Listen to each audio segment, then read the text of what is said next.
India's Middle East strategy was once a mess. India was outplayed by Pakistan and sidelined by major powers in a strategically vital part of the world. That failed policy has now changed, with India establishing a strong footing in the Middle East. Despite this, it's important to understand why India followed the policy it did. The Middle East, or West Asia, has been a vital interest for India since 1947. Why? First, trade and oil. The region has been a vital artery allowing trade to flow to India over the seas for centuries. In modern times, the Suez Canal in Egypt has allowed the flow of goods and people to India.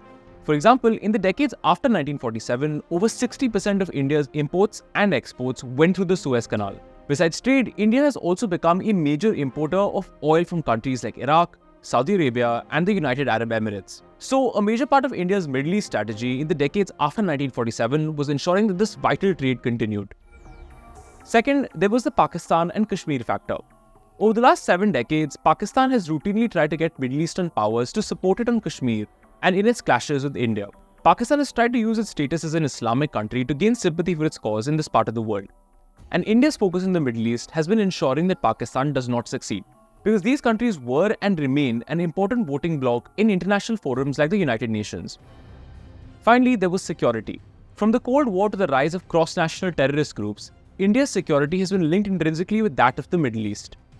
During the Cold War, India tried to work with regional powers through the non-aligned movement to limit conflict. Later, its focus was on countering terrorism and extremism.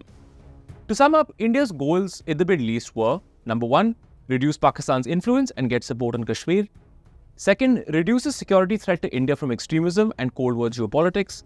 And third, maintain strong ties with influential regional powers. Unfortunately, India's policy failed on all these counts. So what went wrong? P.R. Mudiam notes that many Middle Eastern nations actually saw India and not Pakistan as a partner of choice after 1947.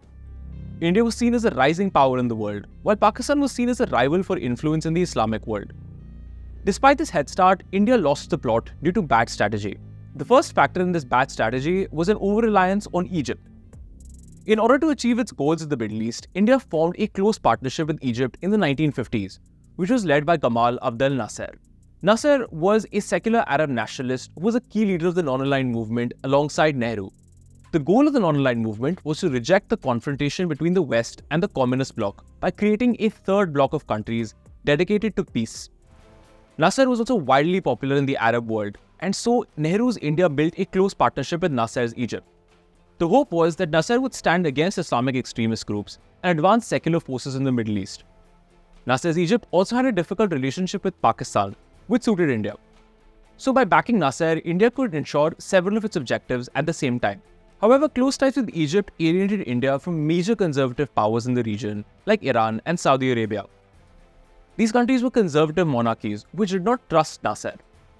However, they still wanted close ties with India, but India wasn't interested since it had chosen to bet everything on Nasser's Egypt. And that left India with very few strong relationships in the Middle East. That turned out to be a mistake. Iran, after failing to build closer ties with India in the 1950s, backed Pakistan in the 1965 war. A closer relationship with Saudi Arabia would have also denied Pakistan diplomatic space in the region. But India's insistence on working with secular, non-aligned countries like Egypt meant that it neglected Saudi Arabia and Iran for decades. And this short-sighted approach has worked to Pakistan's benefit, which later received support from both countries. Nasser died in 1970, which then left India with very few friends in the region.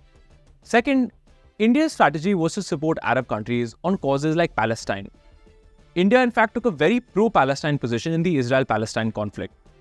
It refused to fully normalize ties with Israel till 1992, and in exchange, India hoped for support from Arab countries on Kashmir and Pakistan.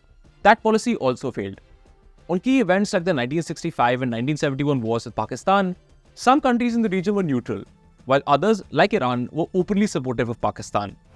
Conservative countries like Iran and Saudi Arabia, as we pointed out before, had already built close ties with Pakistan, partially due to their fear of Egypt's Nasser, whom they saw as a radical.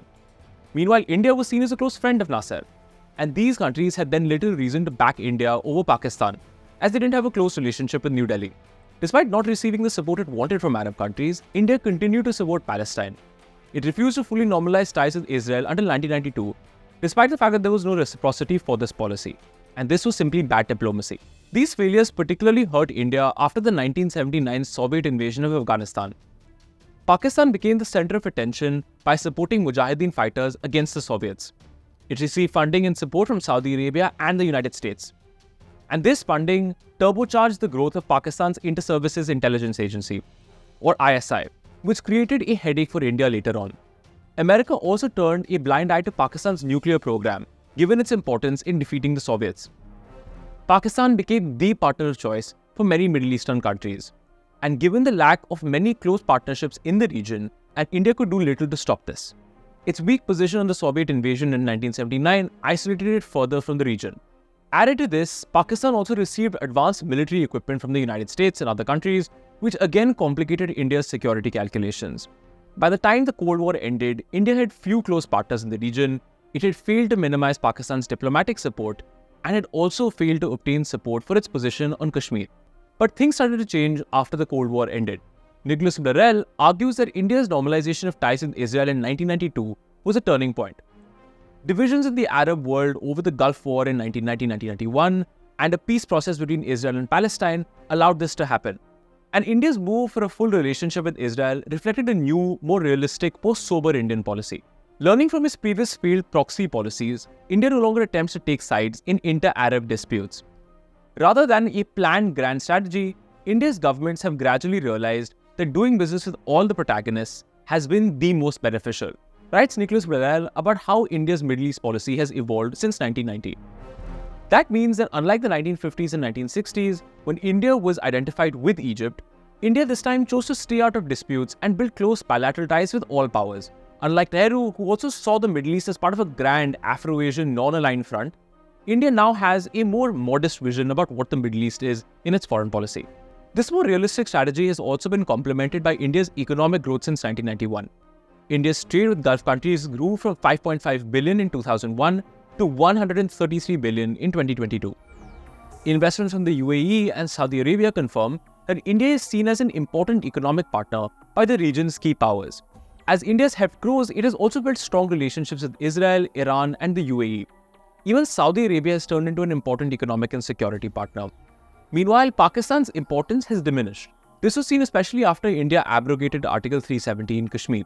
Despite Pakistan's protestations, India's bilateral ties with many Middle Eastern nations really didn't see any impact. In fact, they happened to improve. And these partners have increasingly dehyphenated their ties with India and Pakistan. These are two largely separate things. Ties with the Middle East have also broadened with a focus now on economics and connectivity beyond just oil. This was seen through the launch of the I2U2 forum with Israel, America, and the UAE in 2021. The India-Middle East-Europe Economic Corridor, which was announced at the New Delhi G20 summit, was also a step forward, which revealed an ambitious connectivity agenda. The bottom line is that India's growing economic strength, coupled with a more realistic and hard-headed strategy in the Middle East, has secured many of the goals India wanted to achieve for decades. That is a welcome change.